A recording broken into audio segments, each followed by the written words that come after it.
Hi, grandkids. Um, I wanted to read you a story for Easter. I'm sorry I don't get to be with all of you at Easter, but I wanted to read you my favorite story. And anytime you want to hear Grandma read you a story, you can watch it again. Here's my favorite Easter story. It's called The Country Bunny and the Little Golden Shoes. The Country Bunny and the Little Golden Shoes. Let me make sure you can see it. We hear of the Easter Bunny who comes each Easter before sunrise to bring eggs for boys and girls. So we think there's only one, but this is not so. There are really 5 Easter bunnies, and they must be the 5 kindest and swiftest and wisest bunnies in the whole wide world, because between sunset on Easter Eve and dawn on Easter morning, they do more work than most rabbits do in a whole year. When one of the Easter bunnies grows old and can no longer run fast, the wise, old, and kind grandfather bunny who lives at the Palace of Easter Eggs calls the bunnies together from the whole world to select the very best one to take the place. Often a mother bunny says to her child, "Now, if you learn to be wise and kind and swift, someday you may grow up to be one of the Easter bunnies." And all of the babies try their very best so that they can grow up and go to work for the grandfather bunny at the Palace of Easter Eggs. One day, a little country girl bunny with a brown skin and a little cotton ball of a tail said, "Someday I shall grow up to be the Easter bunny. You wait and see." All of the big white bunnies who lived in fine houses, and all the jackrabbits and longlegs who can run so fast, laughed at little Cottontail and told her to go back to the country and eat a carrot. But she said, "Wait and see." The little girl, Cottontail, grew up to be a young Lady Cottontail. And by she had a husband, and then one day, much to her surprise, there were 21 Cottontail babies to take care of. Then the big white rabbits and the jacks with long legs laughed and laughed, and they said, "What did we tell you? Only a country rabbit would go and have all those babies.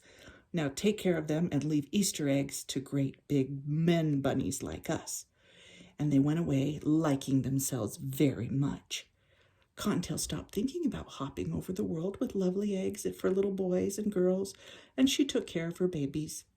And one day, when her children stopped being babies and were little girl and little boy bunnies, she called them to her and said, "Now we're going to have some fun."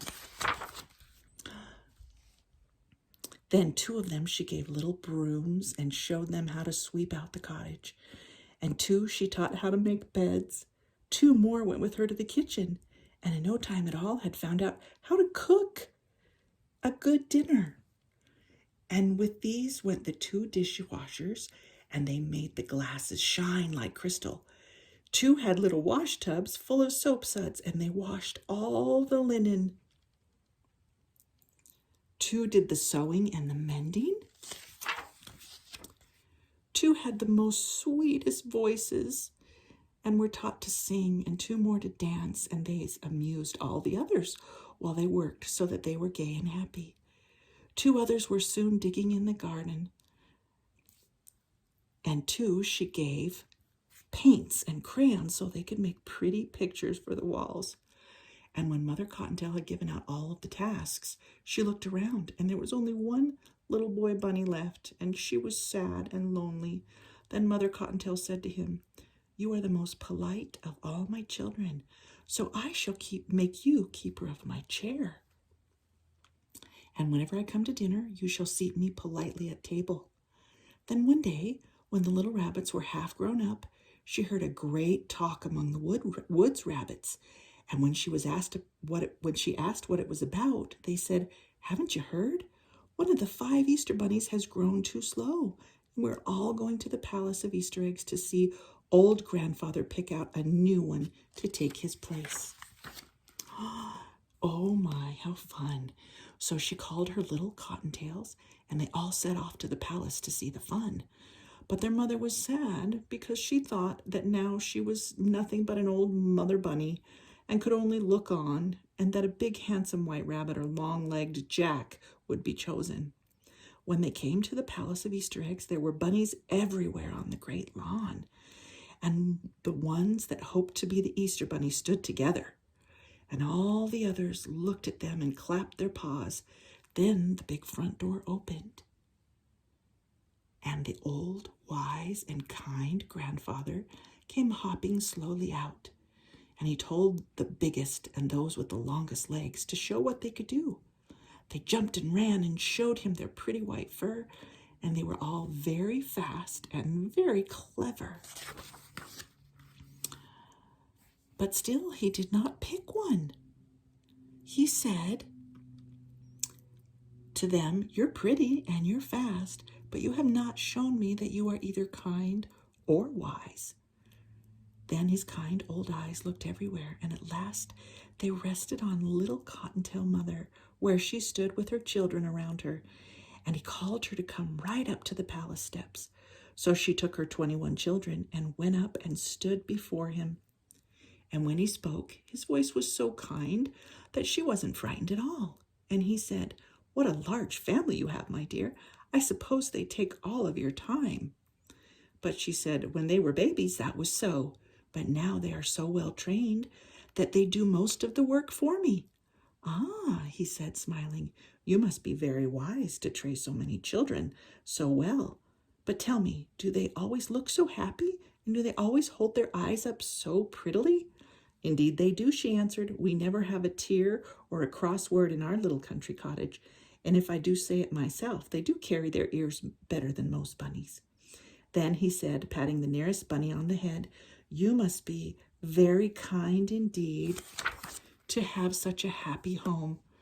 It's too bad that you have no time to run and grow swift, as I might have made you my 5th Easter bunny." At that, the mother Cottontail started to laugh. Then she whispered at all the bunnies, and every rabbit on the lawn looked to see what happened, and the old grandfather leaned forward to watch. Suddenly, all 21 children raced away, and little Cottontail dashed after them. And in no time at all, she had them all back again in front of the palace. Then the old, kind, wise grandfather bunny said, "I see that you are swift also. It is too bad that you cannot go carry my eggs because you will have to stay home to care for your children."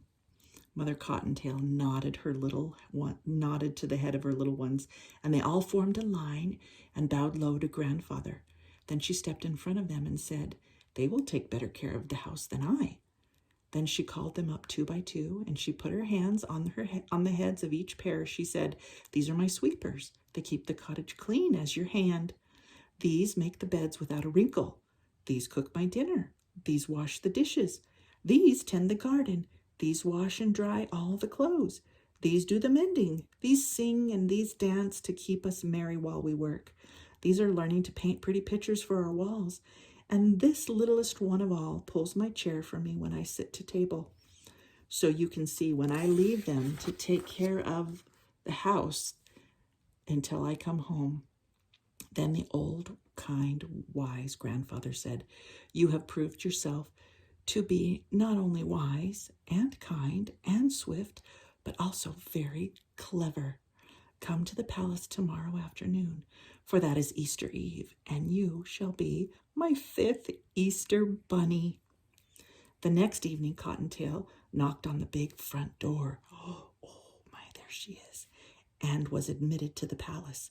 There she stood in her funny country clothes, but none of the other 4 Easter bunnies laughed, for they were wise and kind and knew better. They showed her all over the palace, from room to room, all piled high with eggs of gold and silver, and eggs that glittered like snow, chocolate eggs, marshmallow eggs, eggs for rich children, eggs for poor children, for children who were sick, and children who were well, all over the world. Oh my goodness, that's a lot of eggs, isn't it? Then, as soon as it was dark enough for the children to be asleep, all over the world, the old, kind, wise grandfather gave the word, and 5 bunnies set to work as fast as they could. First one, then another would take up a large egg or a pretty little basket. In a single hop would be out of the palace and away out of sight. Then in a moment he would be back again, and before you could say Jack Robinson, he would have whisked away again. Slowly the night wore away, and the bunnies began to look tired as they kept running for more and more eggs. And in the palace, the glittering piles grew smaller and smaller. Poor little Cottontail was very tired, but this was the first time she had ever gone so far or fast in her life. She was beginning to hope that she could soon take a little basket that was set aside for her own children and go hopping home. Then old, wise, kind grandfather called her to him. When she went close, she saw that he was holding in his hand the loveliest egg she had ever seen. It glittered like a diamond. Peek through and see what you shall see. So, he said, so she peeked through the little hole in one end, and she saw a beautiful scene with a sleigh and a lake with people skating on the ice. And he said, because you have such a loving heart for children, I'm going to give you the best but the hardest trip of all. Far over 2 rivers and 3 mountains, there is a great mountain peak. And in a little cottage on that peak is a little boy who has been ill for a whole year and who has been so brave that never once has he cried or complained. The mountain is so high that there is ice on the top, and it will be hard to climb. But if you get there, you will give more happiness than any other Easter bunny. Cottontail picked up the egg very gently and went hopping away on her journey. She crossed the first river and then the second. She went over the first mountain and then another mountain and yet another. And at last she reached the highest mountain of all. Oh my gosh, that's so high. She was very tired when at last she got to the bottom of the great peak, and her heart failed her when she saw how high it was and how slippery with ice and snow on top. But holding the egg very carefully, she started hopping up. At last she reached the ice and snow, and now she was almost to the top, and she could see the little cottage all covered with snow where the little boy was sleeping. Then a terrible thing happened. Her foot slipped, and down she came. Downward she flew into snowdrifts. Then she left the ice and snow, and rolling and bouncing against the stones, she felt the air get warmer. Down, down she went, and she crashed through a thicket of budding laurel, rolled across a pasture, and finally struck against the trunk of a great apple tree that was just getting ready to bloom for Easter.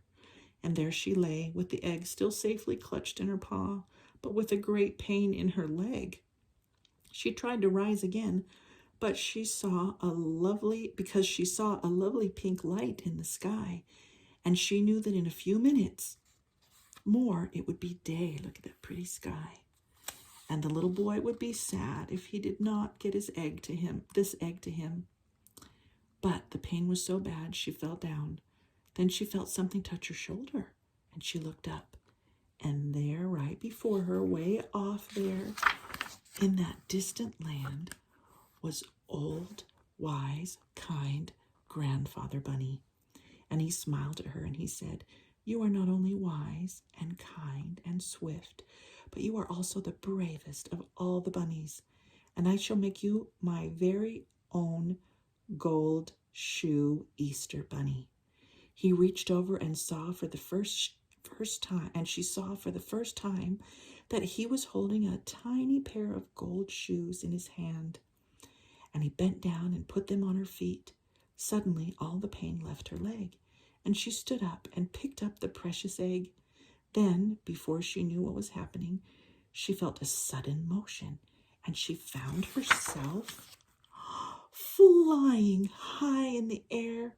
Over the pasture she flew, over the laurel, over the stones, until at last, when she landed, she looked back and she saw that one single jump had carried her halfway up the mountain. Then she jumped once again, And there she was at the cottage door. Quickly she squeezed through the tiny crack that had been left open just in case the bunny did come all that way. And in the hand of the beautiful sleeping boy, she placed the egg. Oh. Then, just as Easter morning sun rose over the edge of the world, she jumped quickly back to the palace where she found her little basket for her own little bunnies and went hopping back home to give them a happy Easter. Mother Cottontail found that the garden was tended, and sure enough, just as she had said, everything was in order. The floors were swept, and there were 2 lovely new pictures painted and hanging on the wall. The dishes were washed and shown in the cupboard. The clothes were washed and mended and nicely hung away. And her 21 children were all sound asleep in their little beds.